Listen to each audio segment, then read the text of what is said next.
Hello and welcome to Studio1X2, football's home away from home. This is where we draw the game's beautiful picture for you. I'm your host, Tom Buana, and you know what? The underdog man is back in studio today. Former Kenya international and a man who has a CV longer than most. Welcome back, James Situma. Karibu sana back to the show. Thank you so much, Tom. This is a man who, if it's possible, would have sung the Ukrainian national anthem. And as always, our resident football expert, former Kenya international and a man whose predictions are very spot on. Boni Ambani, karibu sana. Shukran. You're doing well with your predictions. Wow, excellent. Let's get straight into the game. The last 8 of Euro2020 is set. We saw Denmark kick into gear and tear Wales apart. The solid Italians had to leave it late against Austria. The elite did not delight as Netherlands bowed out against Patrick Schick's Czech Republic. And Torgan showed the world why he is the hazard you should be afraid of against Portugal. Spain and Croatia served as an 8-goal thriller that saw the Spaniards fly into the quarterfinals after an extra-time win. The Swiss will be singing from the Alps after knocking out world champions France on penalties. And you know what? Now I guess I need a new team. The Three Lions ensured Joachim Low ended his illustrious career on a major low. It's an all-round funeral in the group of death, and Situma's Ukraine just sent Sweden home and wiggled through into the quarters. The tournament has really caught fire. What do you think, guys, about the knockout rounds? It separates boys and from men. Yes. Exactly. So, it's a quarterfinal, and this is where a win is a must. Yeah. If you don't win, you are going home, and you could see the intensity and the competitiveness from the round of 16. Yeah. You know, every team geared up, made sure that they are winning, they are going to the next round. Talking of surprises, Bonnie, which team has surprised you going into the quarters in terms of the qualifiers from the knockout race? I don't think, after watching the matches from the start up to where they are right now, no surprises, my friend. Disappointed as I may be, I enjoyed every game in the last round. And one thing is certain, every team in the quarterfinal has glory in their sights. Let's see what you thought about the upcoming games. Now it's time for Bonnie's best bet. The last 8 in Euro 2020 take to the field today and tomorrow to book a place in the semi-final. Let's look at how these teams performed in the last round and see what you think of their chances going into the next matches. The first match is Switzerland versus Spain. The Swiss finished third in their group and shocked the competition by coming back from 3-1 down to beat France on the penalties in the round of 16 to book their place in the quarterfinal. Spain struggled in the beginning of the tournament to score goals, but the attack has clicked and have gone from strength to strength, scoring 5 goals in consecutive matches and beating Croatia in a thriller after extra time in the round of 16. What have you made of Spain versus Switzerland? Going into this match, how do you analyze that game? It's a tough one for both teams, and considering that they performed so well in the last 16. Bonnie, Situma says that he is seeing a very tricky match. What do you think about the game, Switzerland versus Spain? Yeah, quite tricky match. Both teams are reaching where they are. Yeah. They've done pretty well. Spain, they just came out, left it late. When they started sluggishly, but at the end of the day, that's how teams are. That's how big teams react on big stages. Let's look at your predictions for this game, Switzerland versus Spain. Situma, you went for 2-1 win for Spain. Bonnie, you went for a 1-0 win for Spain. Looks like all of you think Spain are going to whiz past Switzerland, Situma. Yeah, of course, from the last game, they really did so well, and they played so well. Yeah. And Morata again on the score sheet. So I think as a team, they have really done so well, and they're rebuilding the team. And I think that's Spain. That's Spain, and I feel that's something that you really need as a coach. Bonnie, Spain look like they're getting their mojo back from having started the tournament in a shaky way, and now they're scoring goals. Is that what has influenced your prediction? Yeah, definitely. And then you look at the way they started off from the group stages up to where they are at the moment. Yeah. They were quite sluggish in their speed, their build-up, everything. But at least the last 2 matches we have seen, they just rediscovered their scoring boots. And for sure, they are on fire. The second match pits the impressive Italians against pre-tournament favourites Belgium. Italy had to wait till extra time to get a win against Austria in the last round, while Belgium sailed through courtesy of a token hazard screamer. Belgium could be missing their two star men, Kevin De Bruyne and Eden Hazard, who both were injured in the last 16 battle against Portugal. This one should be the tie of the round. How do you look at this game, Belgium versus Italy, James Itum? Yeah, for me, I'll go for Belgium, considering that, okay, they struggled a little bit when they played against Portugal. Yeah. But again, they are playing a side that, is a young side. And also the absence of maybe Kevin De Bruyne and also Eden Hazard, it will give another player's chance to prove themselves to the world that we have quality in the team and we can win this. So for me, it's a 50-50 affair. But again, I'll give it slight chance to Belgium. Starting the tournament, nobody gave Italy a chance. But here they are in the quarterfinals playing Belgium. How do you look at this game, Italy versus Belgium? It's going to be a very technical game, a very tactical, because you look at both sides, the defensive-wise, since they started the match. Really, they have really given their best defensive-wise. Yeah.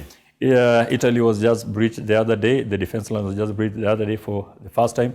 But again, when you look at teams, I usually look at teams, their strength. The both teams, their strength lies in their defense. So tactically, it's going to be a very tactical approach from each and every coach and each and every team. So it's going to be a tough match. But to me, I'll give it to Italy. Let's look at your predictions for this game. Belgium versus Italy. Bonnie, you went for 2-1 win for Italy, while Situma, you went for a 1-0 win for Belgium. Of course. You think Belgians have a chance against Italy? Exactly, they have a chance because, for them, I think they have manpower up front. Yeah. Remember, we have the one usual man, Bolingoli Lukaku. So if they can get maybe those early goals, they have a chance against Italy. Bonnie, Situma talks about Lukaku. You think Lukaku has no chance against the sluggish Italian defense? A good player, excellent player, but now he's facing the real test. He's facing a defense line of Italy. Tomorrow we have England versus Ukraine. England beat their old rivals Germany for the first time in a major competition since 1966 and still haven't conceded a goal in the tournament. They will fancy their chances against the Ukraine, who battled to beat Sweden in the dying minutes of extra time to make the quarterfinals. Can Ukraine cause England any problems? England look to have a straight path to the final, but could they slip up along the way? Quite a tough match, but I'll tell my friend here, Stuma, that's the end of the road. Ukraine has had enough. Yeah, they've had enough. They have enjoyed their stay in the Euro, and they're going home. Situma, let's look at this. Before you talk to us about Ukraine, is it exciting to watch the England side? And remember, they haven't conceded a goal. Exactly. As a team, I can say that it's congratulations because, winning, going to the quarterfinals is not a mean achievement against a flat German side. And now let's go to the love of your heart. The first day, James Tumo, you walked into Studio1X2, you told us that Ukraine are going to win this tournament. Do you still believe that? Of course, and they are still on course because, in a knockout stage, anything can happen. Yeah. I can tell you. And, my love for Ukraine is the way they really played so well during the qualifiers. Bonnie, this is a man who played in the Sofapaka team that won the Kenyan Premier League on their first season in 2009. Yeah. Do you think he's okay to still believe that an underdog like Ukraine has a chance of winning not just this game, but the tournament? You just talked about England, how the team is fired up. Yeah, fine. I've watched Ukraine. They're doing well. But for real, Shevo's men, it's end of the road. It's end of the road. Let's look at your predictions for this game. England versus Ukraine. Situma, you went for a 1-0 for Ukraine. Not surprising. Bonnie, you went for a 2-0 win for England against Ukraine. James Situma, if it goes your way, Ukraine to win 1-0, it will mean England have conceded their first goal of the tournament at the quarterfinals. For Harry Kane, as a striker, you are not scoring goals. It's normal to celebrate that way because as a top talisman for the team and a captain, you have to lead by an example. But again, I'm very 100% sure that Chef watched the game and, he saw the mishap in the England team. But again... Thank you for that. The second match of the night has two underdogs that Bonnie has been backing from the start. Denmark playing Czech Republic. The Danes opened the floodgates against Wales after a very slow start to the tournament. Czech Republic have already played England, Croatia, and the Netherlands coming to this tie. On paper, this looks like an equally matched tie. Where will this game go, Bonnie? Tough match. Yeah. But there are two teams who are in the tournament. They have nothing to lose. So they are going to play for pride.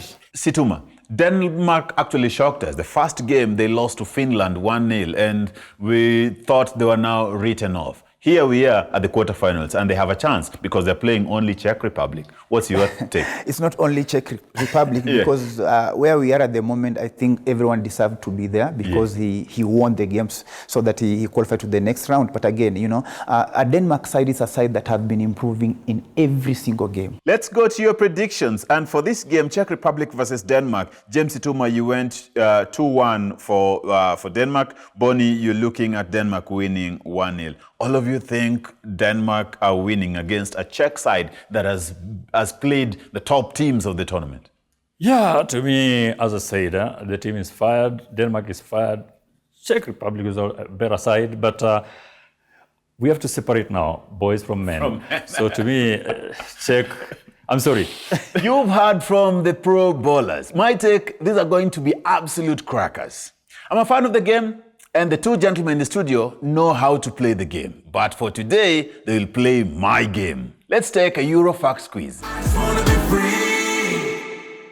Gentlemen, this is where we test your nerve and knowledge of the game beyond the pitch. We'll ask you 5 questions and see who is the master of the Euro Facts quiz. Are you ready? Yeah. Ready. First question. Who is the current top scorer of the Euro 2020? CR7, Cristiano Ronaldo. How many goals are there? 5. 5 goals. You're right, Bonnie. Cristiano Ronaldo is the current top scorer with 5 goals. So points to Bonnie. Number 2. On to the next one. It's a bit harder this time.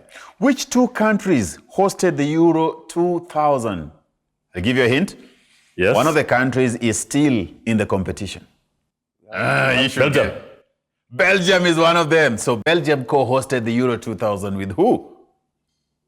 They should be close neighbors in Europe. Netherlands? Netherlands, that's the right answer. So Belgium and Netherlands hosted the Euro 2000. On to the next one. So both team players have a point. So the third question. The Panenka, you know what a Panenka is? Yes. Good. It's one of the most beautiful penalties to take. Which team did the guy who's named after Panenka, Antonin Panenka, which team did he score it against? I'll give you a hint. Yes. Yeah. Their team was beaten, this is obvious, by England. By England? Yeah. In these Euros? Germany. Yeah, now which Germany? West? West Germany. You get it. Good. Who was the top scorer at the Euro 2004? That's a pass for now. Blank pass. everyone. Milan Baros. You remember Milan Baros? Oh, God. Lastly, which team has made the most appearances at the Euros without winning a trophy? It's coming home. England. England. If there's one thing I know about football, it's to set these difficult questions. That's it for the Euro Facts quiz. The daily special jackpot is currently running, and it's an opportunity for you to win 500,000 shillings on the easiest jackpot coupon in Kenya. 15 bob stake on 9 games with crazily low odds. Check out the games on betsafe.co.ke. That's all we had for you today. The quarterfinal is set and all clocks point to 7 p.m. and 10 p.m. tonight. Always a pleasure to have you, James Situma. Thank you. Thank you so much for coming to the show. And as the current trend is, Bonnie may just as well tell us who's winning this tournament. Asante sana, Bonnie, for coming to the show. Shukran. Thank you for tuning in, and until next time, Ekelea1X2.